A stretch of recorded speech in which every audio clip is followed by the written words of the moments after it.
मराठा आरक्षण मिळाले पाहिजे या मताचा मी आहे बाळासाहेब थोरात। काँग्रेसचे निष्ठावंत नेते म्हणून पी.एन. पाटलांची ओळख। त्यांनी राजीव गांधी यांच्या जयंतीनिमित्त सद्भावना अखंडपणे सुरू ठेवली। शेवटपर्यंत विचारांनी आणि निष्ठेने ते राहिले। एखाद्या श्रीमंताचा पोराला वाचवण्याचा प्रयत्न होतो आहे। याआधीही दिल्लीमध्ये पैलवान मुली तक्रार करत आहेत आणि खासदारांना वाचवले जात आहे हे आम्ही पाहिलं आहे। कर्नाटकमध्ये देखील एकाला वाचवण्याचा प्रयत्न होत होता, ते आता महाराष्ट्रात येऊन पोहोचले। ही महाराष्ट्राच्या संस्कृतीला साजेशी गोष्ट ही नाही। जे मयत झाले त्यांच्याकडे जाण्याऐवजी आरोपींकडे धावपळ सुरू होती। आरोपीला पिझ्झा बर्गर पुरवलं जात होतं। दुष्काळी परिस्थितीत आचारसंहितेचं बंधन नसतं। निवडणूक प्रक्रिया सुरू असली तरी मुख्यमंत्र्यांची जबाबदारी जनतेकडे लक्ष देणं आहे। एक दिवस पाण्याचा टँकर गेला नाही तर तेथील वाड्याचे गावाचे काय अवस्था असेल याचे सरकारने विचार करायला हवा। असं सरकार असेल तर जनतेचं काय होणार हे विचार करण्याची सध्याची परिस्थिती आहे। कोणाचा तरी बुरखा उतरवण्याचा प्रयत्न इलेक्शनमध्ये झाला हे योग्य नाही। याबाबत नियमाने विचार करावा। जनतेने ही निवडणूक हाती घेतली होती। जनतेमध्ये भाजपच्या कार्यपद्धती आणि तत्त्वज्ञान याबद्दल नाराजी आहे। ज्या पद्धतीने हुकुमशाही होत आहे, लोकशाहीवर दबाव येत आहे, संविधानाशी विल्हेवाट लावण्याचा प्रयत्न होत आहे, या सर्वांचा परिणाम मतांवर झाला आहे। मराठा आरक्षण मिळाले पाहिजे या मताचा मीही आहे। ठीक आहे, आरक्षण हा विषय वेगळा आहे आणि व्यक्तिगत माझ्या मते हे करण्याचं काही कारण नाही। आरक्षण त्या मागणी असली पाहिजे, आग्रही असलं पाहिजे, मिळालं पाहिजे या मताचा मी आहे।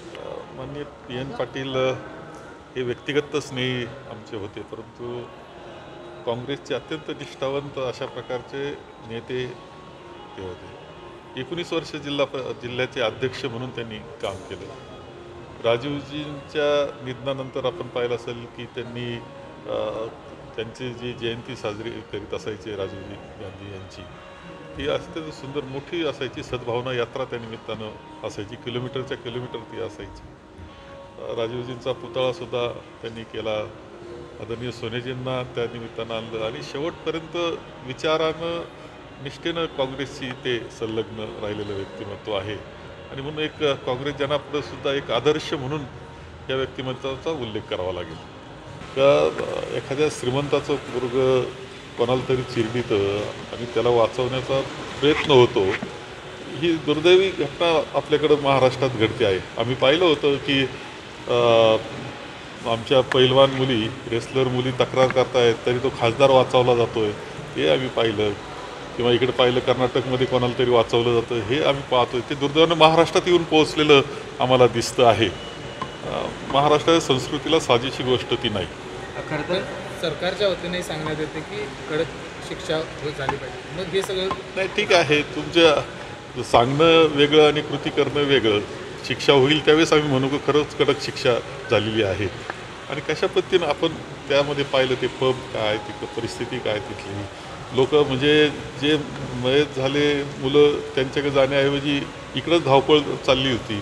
पिझ्झा पुरवला जातोय, त्याला बर्गर दिलं जातोय, किती म्हणजे सगळ्याला प्रक्षुब्ध करणारं अशा प्रकारचं सगळं वर्तन तिथं पाहावयास मिळालेलं। राज्याची जी परिस्थिती असते तिला खरं आचारसंहितेचं बंधन नसतं आणि त्याला प्राधान्य दिलं पाहिजे। निवडणूक हे सर्व प्रक्रिया चाललेली असली तरी माननीय मुख्यमंत्र्यांची आणि सर्वांची जबाबदारी आहे की त्या जनतेकडे लक्ष देणं। का पिण्याच्या पाण्याचा प्रश्न आहे, एक दिवस टँकर गेला नाही तर तिथे त्या वाडीची काय अवस्था असेल, त्या काय गावाची अवस्था असेल याचा विचार तरी मनात केला पाहिजे। दुर्दैवानं सरकार म्हणून गांभीर्यानं जो विचार व्हायला पाहिजे, निवडणूक संपली म्हणून बैठक घेतली ही औपचारिकता झाली।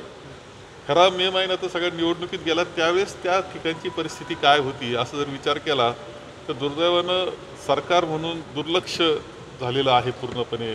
परिस्थिती दखल घेण्याच्या बाबतीत ही परिस्थिती आहे।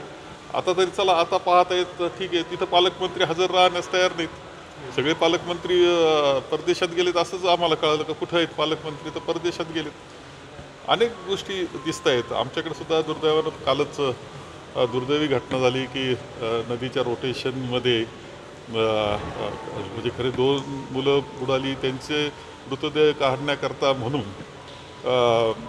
ती जी आली होती SDRFची टीम, त्यातले सुद्धा 3 जण गेले, एक लोकल गेला, 6 जणांचा मृत्यू।